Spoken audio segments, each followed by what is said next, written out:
So hi viewers, ఇవాల్టి general topic kerchief viewers.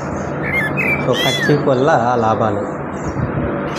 ఈ కాలం పిల్లలకి అసలుకి కర్చీఫ్ అంటేనే తెలియదు వ్యూవర్స్. ఎవరు కూడా కర్చీఫ్ని వాడడం చాలా వరకు మానేశారు.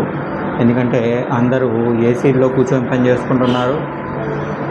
వాళ్ళ పిల్లలు కూడా ఏసీ స్కూళ్ళకి పంపిస్తూ ఉన్నారు.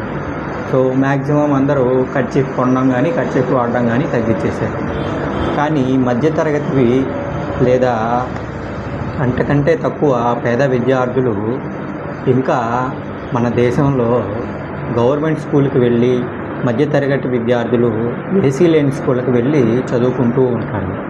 అయితే నేను గమనించింది ఏంటంటే పిల్లలు దేవుళ్ళతో సమానం అని నా భావన. నేను గమనించిన దాంట్లో చెమట వేసినప్పుడు ఇలా తుడుచుకోవడం లాంటివి చేస్తూ ఉంటారు. ఎందుకంటే వాళ్ళకి కర్చీఫ్ అనేది ఒకటి ఉంటుంది, దాన్ని ఎలా ఉపయోగించాలని కూడా పాపం తెలియదు.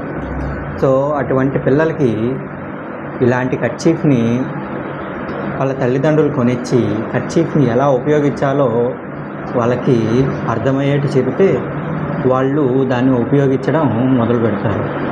అంటే నా వీడియో చూసి కనీసం ఒకరిద్దరు పిల్లలన్నా కానీ కర్చీఫ్ ఉపయోగాన్ని తెలియజేసుకోవడమే ఈ వీడియో యొక్క ముఖ్య ఉద్దేశం.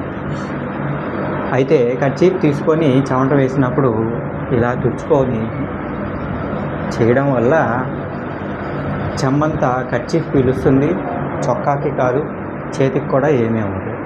సో ఈ వీడియోని వీలైనంతలో అందరికీ షేర్ చేయండి వ్యూవర్స్.